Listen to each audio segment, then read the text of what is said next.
ओमकारेश्वर मंदिर का इतिहास और पौराणिक कथा। ओमकारेश्वर मंदिर मध्य प्रदेश के ओमकारेश्वर शहर में स्थित एक श्रद्धेय हिंदू मंदिर है। यह 12 ज्योतिर्लिंगों में से एक है, जिसे हिंदू पौराणिक कथाओं में भगवान शिव का सबसे पवित्र निवास स्थान माना जाता है। मंदिर माधांता नामक एक द्वीप पर स्थित है, जो नर्मदा नदी द्वारा निर्मित है। मंदिर हर साल हजारों भक्तों को आकर्षित करता है, जो भगवान शिव का आशीर्वाद लेने आते हैं। ओमकारेश्वर मंदिर का इतिहास प्राचीन काल का है। हिंदू पौराणिक कथाओं के अनुसार एक बार नारद जी भ्रमण करते हुए विंध्याचल पर्वत पर पहुंचे। वहां पर्वतराज विंध्याचल ने नारद जी का स्वागत किया और यह कहते हुए कि मैं सर्वगुण संपन्न हूँ, मेरे पास सब कुछ है, हर प्रकार की संपदा है। नारद जी के समक्ष पहुँचे। नारद जी विंध्याचल की अभिमानयुक्त बातें सुनकर लंबी सांस खींचकर चुपचाप खड़े रहे। तब विंध्याचल ने नारद जी से पूछा कि आपको मेरे पास कौन सी कमी दिखाई दी, जिसे देखकर आपने लंबी सांस खींची। तब नारद जी ने कहा कि तुम्हारे पास सब कुछ है, किंतु तुम सुमेरु पर्वत से ऊंचे नहीं हो। उस पर्वत का भाग देवताओं के लोकों तक पहुंचा हुआ है और तुम्हारे शिखर का भाग वहां तक कभी नहीं पहुंच पाएगा। ऐसा कहकर नारद जी वहां से चले गए। लेकिन वहां खड़े विंध्याचल को बहुत दुख हुआ और मन ही मन शोक करने लगा। तभी उसने शिव भगवान की आराधना करने का निश्चय किया।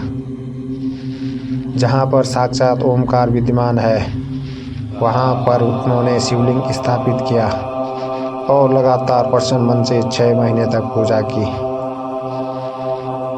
इस प्रकार शिव भगवान जी अति प्रसन्न हुए और वहाँ प्रकट हुए। उन्होंने विंध्य से कहा कि मैं तुमसे बहुत प्रसन्न हूँ, तुम कोई भी वरदान मांग सकते हो। तब विंध्य ने कहा कि आप सचमुच मुझसे प्रसन्न हैं तो मुझे बुद्धि प्रदान करें और जो अपने कार्य को सिद्ध करने वाले हो। तब शिव जी ने उनसे कहा कि मैं तुम्हें वरदान देता हूँ कि तुम जिस प्रकार का कार्य करना चाहते हो वह सिद्ध हो।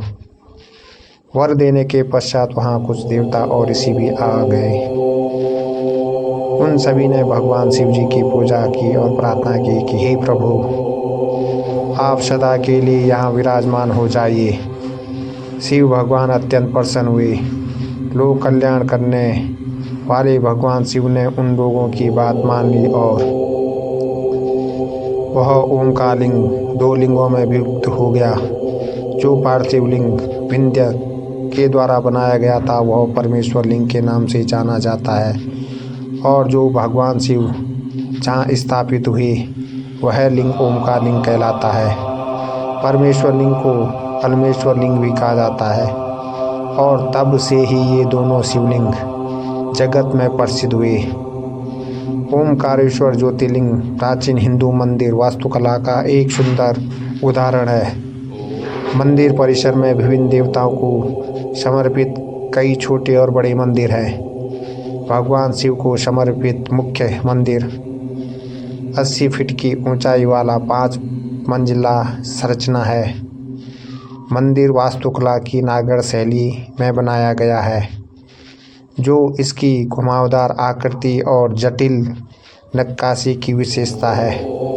मंदिर के 2 प्रवेश द्वार हैं, एक पूर्व की ओर दूसरा पश्चिम की ओर। पूर्वी प्रवेश द्वार गर्भगृह की ओर जाता है, जहाँ भगवान शिव की मुख्य मूर्ति स्थित है। मूर्ति एक लिंगम के रूप में है, जो भगवान शिव के लिंग प्रतीक का प्रतिनिधित्व करती है। गर्भगृह विभिन्न देवताओं को समर्पित 4 छोटे मंदिरों से घिरा हुआ है। पश्चिमी प्रवेश द्वार सभा मंडप या असेंबली हॉल की ओर जाता है, जो 60 जटिल नक्काशीदार स्तंभों द्वारा समर्थित है। हॉल का उपयोग विभिन्न अनुष्ठानों और समारोह के लिए किया जाता है। मंदिर की दीवारें हिंदू पौराणिक कथाओं के विभिन्न प्रसंगों को दर्शाती सुंदर मूर्तियों और नक्काशियों से सुशोभित है।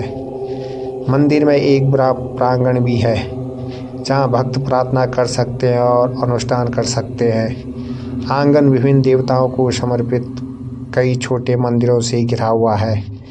मंदिर में कुंडा नामक एक टैंक भी है जिसके बारे में माना जाता है कि इसमें औषधि गुण है। ओमकारेश्वर इंदौर खंडवा राजमार्ग पर स्थित है और मध्य प्रदेश और पड़ोसी राज्यों के कई प्रमुख शहरों से सड़क मार्ग से अच्छी तरह से जुड़ा हुआ है। श्रद्धालु इंदौर से ओमकारेश्वर जा सकते हैं जो निकटतम प्रमुख शहर है और लगभग 80 किलोमीटर दूर स्थित है।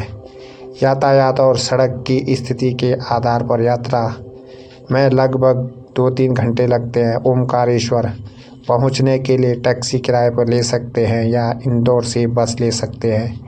कुल मिलाकर ओमकारेश्वर के श्रद्धालुओं के पास शहर की यात्रा करने के लिए कई विकल्प हैं जिनमें बस, ट्रेन और सड़क मार्ग शामिल है। चाहे आप धार्मिक उद्देश्य के लिए यात्रा कर रहे हों या क्षेत्र की प्राकृतिक सुंदरता के लिए, एक पर्यटक के रूप में ओमकारेश्वर निश्चित रूप से देखने लायक है। कहानी आप लोगों को अगर अच्छी लगी तो चैनल को लाइक शेयर करें और चैनल का सदस्य ज़रूर बने। धन्यवाद।